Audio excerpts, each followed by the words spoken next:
vais de suite donner la parole à Céline Louvet avec Isabelle. Céline Louvet, donc à l'Espace Éthique, qui est également à l'APF. Elle a double fonction, double casquette, mais il n'y a pas de conflit d'intérêt dans ce domaine quand on sert les grandes causes. Donc je vais lui donner de suite le micro pour la suite de notre rencontre. On va poursuivre. On a eu 2 témoignages extrêmement forts, donc ça va être très très difficile d'être dans la continuité. Donc il y aura quand même une petite rupture à travers tout ce qui va être dit. Et donc je lui donne le micro pour qu'on prolonge à travers cette table ronde. Merci Emmanuel. Alors effectivement, le capitaine Anne-Lise nous a menés dans un voyage de création, de créativité, de pensée.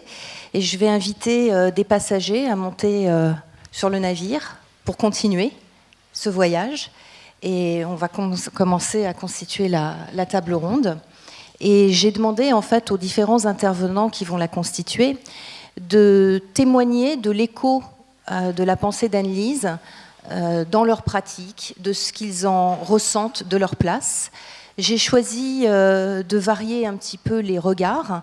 Donc j'ai demandé à des professionnels du design social, de l'entreprise, des chargés de mission handicap, enseignants, chercheurs, de nous donner un peu leur point de vue sur la pensée d'Anne-Lise, qui était le fil rouge de cette conférence.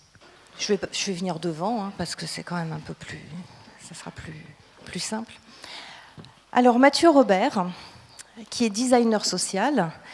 Mathieu, je vous propose de déjà nous définir un petit peu ce qu'est le design social, même si Nawel nous l'a un peu abordé tout à l'heure, et puis de nous faire partager un peu en fonction de votre pratique quotidienne et de ce que vous êtes, la manière dont la pensée d'Anne-Lise fait écho chez vous. Est-ce que vous pouvez avoir à nous en dire ? Tout d'abord, merci vraiment d'être là, parce que c'est très impressionnant pour moi d'avoir la chance d'être là et d'avoir le temps de parler de ces choses-là. C'est juste qu'on est dans le monde de l'entreprise et ça va vite, ça va très très vite. On ne prend pas le temps de la réflexion et souvent on remarque que c'est quand on prend le temps de la réflexion que les choses avancent plus vite et mieux dans l'entreprise. Donc du coup, c'est agréable d'être là et de prendre le temps de parler de ces choses-là. Alors le design social, donc Nawel en parlera beaucoup mieux que moi, parce qu'effectivement, moi, je suis designer spécialisé dans la santé et pas exclusivement social, même si dans le design, il y a forcément du social, parce que le design va travailler avec les gens. Quand on travaille sur un produit, on va travailler avec tous les interlocuteurs, que ce soit le patient, mais aussi le médecin, le pharmacien, l'aidant, le proche. Et donc, du coup, il y a des interactions sociales qui sont très fortes, et notamment les produits vivent dans une société et les produits sont utilisés par des utilisateurs, par des personnes. Au-delà des utilisateurs, ce sont des personnes. Et sur ce que Anne-Lise dit, ce qui est très intéressant dans toute sa présentation, c'était toute la partie sur l'écoute. Et là où, en tant que designer, on se retrouve dans la méthodologie de travail, c'est qu'on écoute. C'est le premier. Ce que je dis souvent, je participe à des ateliers pour des jeunes, expliquer rapidement en 1 heure ce que c'est que le design, et j'explique qu'il y a plusieurs outils, que le premier c'est le crayon et qu'on a la chance de savoir dessiner, et c'est notre principal avantage. Le deuxième avantage, c'est qu'on écoute. Pour pouvoir travailler sur un projet, on arrive sur des projets qu'on ne connaît pas, face à des gens qu'on ne connaît pas, des problématiques qu'on ne connaît pas, et du coup on doit écouter. On doit écouter tous les intervenants, toutes les personnes qui vont travailler sur le projet. Et ça va des utilisateurs, mais aussi les possibles futurs fabricants, mais aussi les gens qui vont le vendre, parce qu'on est dans la réalité économique d'un marché, de certains marchés qui ne sont pas toujours faciles dans la santé. Quand on doit faire des objets pour une quinzaine de personnes, c'est très particulier, très complexe à réaliser. Et du coup, l'écoute, et ce qu'on se disait avec Anne-Lise, c'est que l'écoute qui complète l'écoute, c'est l'observation, qui est une autre sorte d'écoute. C'est-à-dire que si on discute et qu'on parle avec quelqu'un, et que ce soit un patient ou un médecin, hein, il y en a dans la salle, des médecins. Moi, j'ai travaillé avec des chirurgiens, et le chirurgien va vous expliquer clairement, je travaille comme ci, je travaille comme ça, et si vous le regardez faire, eh ben, il ne fait pas exactement comme ça, il ne fait pas tout ce qu'il a dit, il a répété la leçon, et c'est pareil pour nous tous, parce qu'au-delà d'être des médecins, des patients ou quoi que ce soit, on est des êtres humains, et qu'on on déforme une réalité, on va répéter la leçon qu'on a. Et le travail du designer, ça va être de prendre en compte ça, de prendre ça, c'est la norme, ça c'est la façon dont on travaille. Et puis en fait, des fois, il y en a, ils font comme ça. Il y en a d'autres, ils vont utiliser l'outil comme ça. On va tricher, on va prendre des facilités, parce que c'est long, parce que on a des aptitudes, des façons de travailler qui sont différentes, parce qu'on est tous différents. Et c'est en ça, je trouve que le design a le côté social et que le travail de l'écoute et de l'observation est essentiel dans notre métier. Le problème dans l'entreprise, c'est que l'écoute et l'observation, ça prend du temps. Et que dans l'entreprise, le temps, c'est de l'argent. Et donc, du coup, il y a des facilités. Il y a des gens on va trop vite. On a des objets qui sortent et qui ne sont pas adaptés, malheureusement. Et on est responsable, et je suis responsable de certains trucs. Hein, voilà. Et il faut prendre le temps de comprendre les attentes de chacun. Et ça, le designer, il a un regard qui est assez périphérique. C'est-à-dire, comme je dis, il va travailler avec le marketing, il va connaître un petit peu la technique. C'est comme on a l'architecte, le designer est un peu côté architecte, il sait beaucoup de choses, il sait un peu de choses sur beaucoup de sujets. L'ingénieur sait beaucoup de choses sur une thématique. Et du coup, le designer ne peut pas travailler tout seul, il travaille avec les autres. Et c'est pour ça que dans ce que Anne-Lise dit aussi, il y a les notions de co-construction qui sont évoquées et qui sont extrêmement importantes. Que le travail, il est collectif. On va travailler quand on a la chance et quand il y a suffisamment de budget. Je reviens là-dessus, hein, je suis désolé de mettre le point là-dessus, mais c'est la réalité un peu triste qu'on a dans notre travail. C'est que si on peut avoir une psy, si on peut avoir un ergothérapeute qui va travailler sur des aspects techniques, si on va avoir plusieurs techniciens qui connaissent différents types de matériaux, parce que des fois c'est un industriel qui fait de la tôle pliée, qui va dire « Ah j'ai vu que là, on aurait peut-être quelque chose à faire dans le côté du médical. Qu'est-ce qu'on peut faire ?» La tôle pliée, c'est pas le truc avec lequel on fait les trucs les plus jolis du monde, quoi. Donc il y a tout un pan du travail qui peut être mis de côté. Donc on va travailler comme ça, mais on aborde le travail par un aspect technique, ce qui est particulier. Voilà, donc on a sur la notion d'empowerment et du coup de travail, de plus en plus, on est sur... les gens, ils veulent des objets plug and play. Pour moi, je leur approche ça on vit et puis ça doit être facile. Et ça doit couler tout simple. On achète un produit, pouf, ça marche. Ça, c'est nouveau, c'est génial, c'est formidable. Mais pour que ça marche, en fait, ça prend du temps. Et puis, moi, ma particularité dans le design, c'est du design industriel. C'était comme ça que ça s'appelait avant. Maintenant, il y a eu esthétique, industriel, et maintenant on appelle ça design produit. Donc les objets, c'est un peu plus vague, mais avant, il y avait quand même la notion d'industrie, et l'industrialisation, ça veut dire plusieurs objets.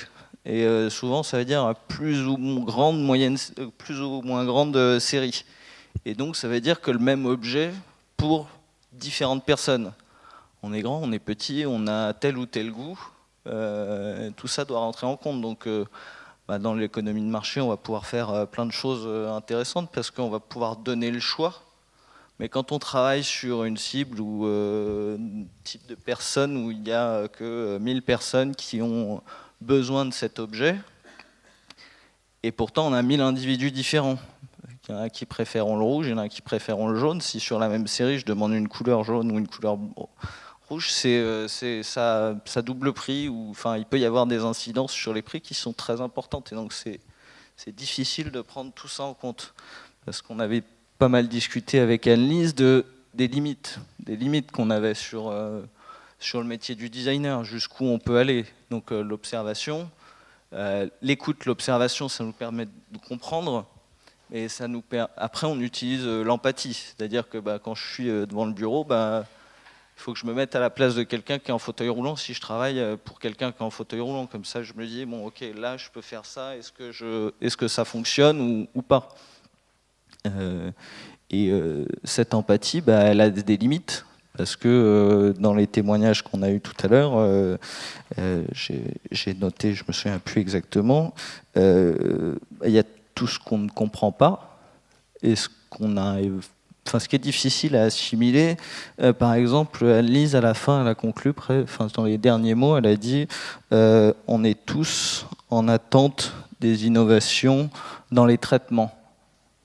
C'est quelque chose que avoir de l'empathie pour ça, de le comprendre et de l'assimiler réellement, c'est pas facile. On avait discuté à la dernière table ronde du design. Est-ce que les designers travaillent sur les problèmes psychologiques ? C'est difficile, c'est trop difficile. Est-ce que le designer peut faire quelque chose ? Est-ce qu'il n'y a que du traitement qui peut veiller ? On va travailler sur ce qui se passe autour. On va travailler sur les outils du quotidien qui vont faciliter la vie. Vous en avez parlé assez bien. Là, on peut avoir des choses qui se font.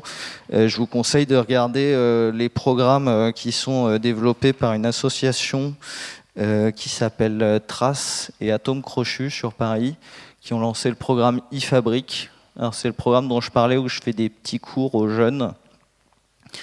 Ils ont décidé de mettre des jeunes en présence de personnes en situation de handicap et de les faire aller travailler dans un Fab Lab. Alors, je ne sais pas si vous connaissez tous le Fab Lab.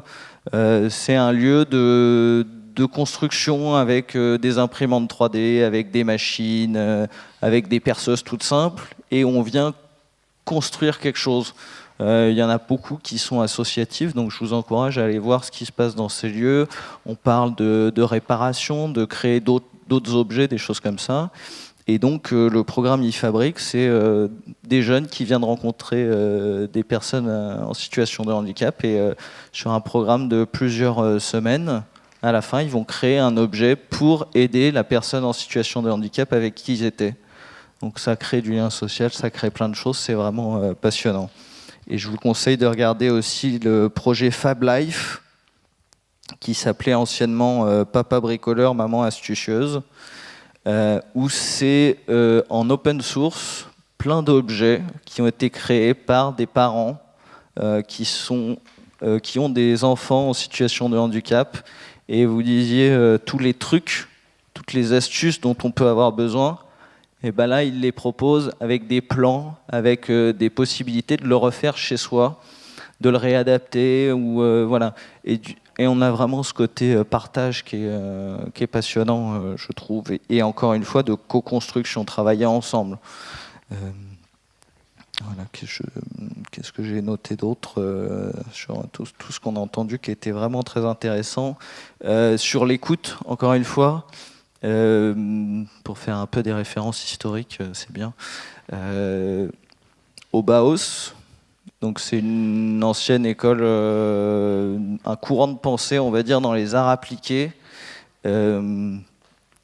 où les architectes prônaient le fait qu'il faille vivre chez l'habitant pendant au moins 2 semaines avant de pouvoir construire leur maison. Et quelque part, il y a du vrai là-dedans, parce que c'est pas en se rencontrant 2 heures autour d'une table et de dessiner, en fait, on est 3, donc on veut 2 chambres, plus un salon qui peut faire chambre, voilà. En fait, c'est la façon dont les gens vivent. Est-ce que les gens vivent dans leur cuisine ? De plus en plus, les gens vivent dans leur cuisine avec les enfants qui font les devoirs sur la table de la cuisine. Ou est-ce qu'on vit dans le salon ? On a des salons démesurés qui sont en fait très peu utilisés.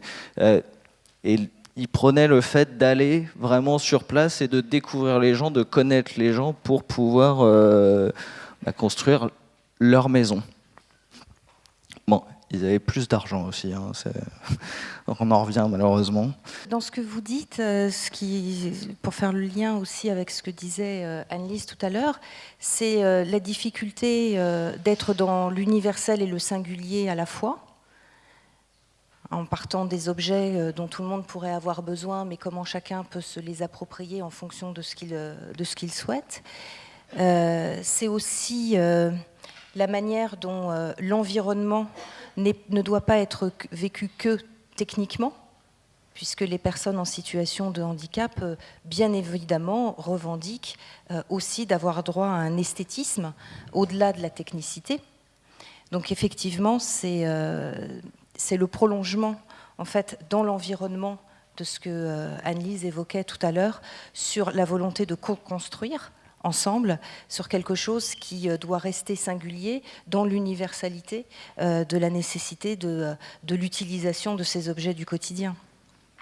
Tout à fait.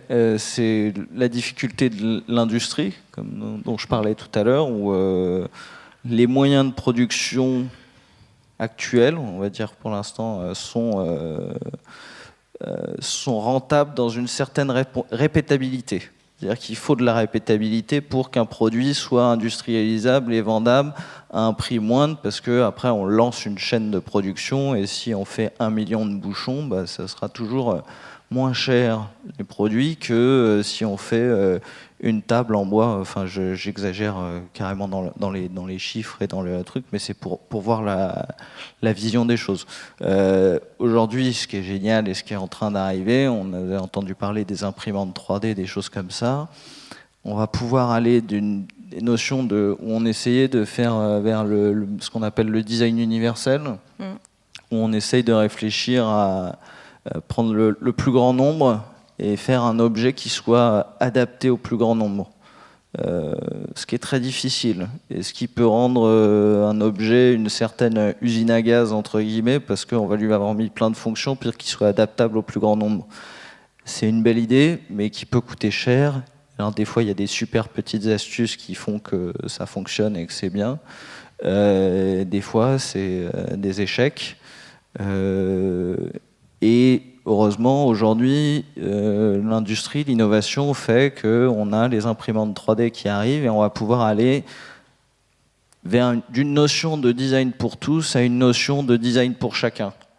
Et ça se voit pour le grand public, où Nike proposait il n'y a pas si longtemps d'aller construire sur le site internet sa propre basket avec différents modèles qu'on pouvait faire soi-même. Et ce qui prend plus de temps parce qu'on est sur des produits et des budgets moins importants, va pouvoir arriver dans les notions de handicap et un travail vraiment de concert entre... je vois par exemple le travail des ergonomes, ergothérapeutes qui sont formidables, qui vont travailler avec des designers, avec des nouvelles technologies pour pouvoir faire réellement des objets adaptés et adaptables à chacun, de l'objet qui soigne, au sens propre du terme, l'orthèse, l'objet thérapeutique, mais aussi l'objet qui soigne parce que c'est le mien, parce que je suis bien, parce que je suis dans mon monde, c'est mon esthétique, c'est mon style, qui est aussi important que d'être soigné physiquement, de se sentir bien, c'est tout aussi important. Et est-ce que, c'est aussi, à mon sens, replacer l'ensemble des personnes en situation de handicap dans un statut de consommateur de produits courants et avoir accès à l'ensemble des objets de la vie quotidienne. Si vous ne m'en voulez pas, je vais passer à Nathalie, parce que le temps nous est un peu compté.